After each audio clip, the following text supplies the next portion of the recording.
Good morning mga Mars. So, ako'y puputol-putol nung photos. Ayan, kasi itatanim natin para hindi sayang. Nakikita niyo yung photos na yun, sobrang lalapad nun, doon ko to pinutol yung mga lumawit na naghabaan. Ayan, pinagputol-putol ko na, so itatanim ko siya doon sa may gagapangan. Ayan ang lalaki, diba? Ayan sayang kasi, diba mga Mars ko? Ang lalapad pa naman niya. May tubo na So madali lang naman yan tumubo kasi may mga ugat ang hahaba. Kahit nilagay mo lang yan sa may paso na may tubig, diba? Mag-uugat siya. Hahaba yung mga ugat. So ito, inuna ko muna yung malalaki. Ayan. Yung malalaki. Inuna muna natin. Tapos ito, meron pa. Ayan, mahaba. Mahaba siya, diba? Putol-putulin ko din to, tapos itatanim ko nga siya. Ayan ang mga ugat, ang hahaba. So, madali lang naman yan. Kasi itapon ko. Pero sa totoo lang, marami na ako na itapon kasi nga sa dami nila. Sa dami na. Kung dati wala ditong halaman sa bakuran. Ngayon, ay napakaraming halaman na. Lalo na yung mga gumagapang. Sobrang dami na nila mga Mars ko. So, hindi ko na kayang. Lalo na pag tag-ulan talaga marami tumutubo. Diba? Naglalaguan silang lahat. So, kailangan natin magbawas kasi mabilis silang tumubo pagka ganitong tag-ulan. Diba? Ang bibilis magsitubo. So, need natin magbawas. Marami dito mga water plant gumagapang sa pader namin. Water plant dami. So, tinatanggal yan kada ganto tag-ulan kasi nga napakaraming gumagapang sa pader. Pinabawasan kasi alam mo na baka mamaya may mga gumapang dyan na ahas o nag-over the bakod yung mga ahas, diba? So ayan madali lang naman talaga tumubo yung mga gantong halaman.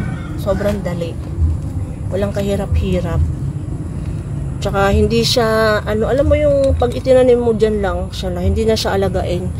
Kaya lahat ng halaman ko dito hindi na sila alagain. So since nung nagka-pandemic tayo 2020, 21, 22 yan. So naipon ko na lahat talaga yung mga halaman dito. Kagaya dito na yung mga ganong halaman ayan hindi naman yan alagain yung mga ganyan, diba?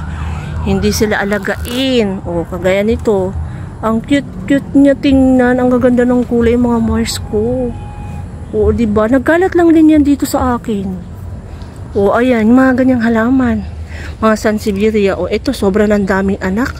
Need ko na naman magripat. Napakarami na naman nila. Doon, ang dami-dami din doon sa baba. Ayun ayun. Dami, diba? Tapos, ito. Ayan. Ito pa. Halaman to. Nakalimutan ko anong pangalan. Diba? May mga bula-bulaklak. Ayan, hindi alagain yung mga yan.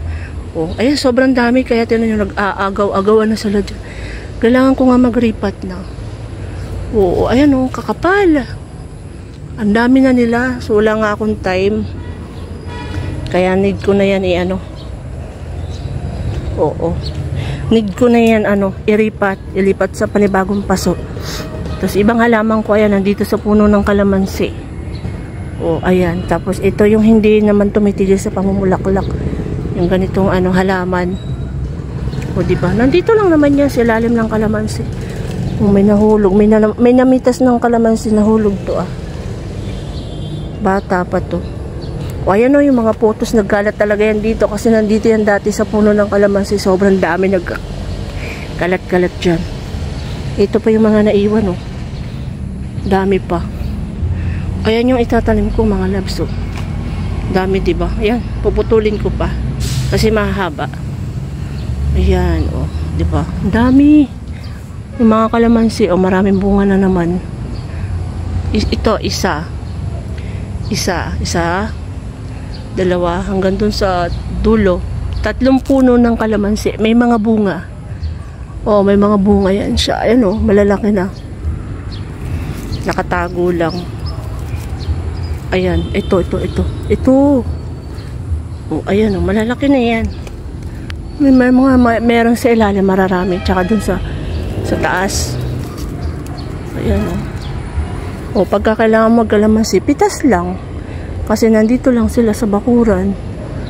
Maraming bunga. Hindi naman nawawalan to ng bunga eh. Mauubos, tapos ayan na, mamumulaklak na naman sila. O yun lang. Yun lang mga Mars ko. Bye. Thanks for watching.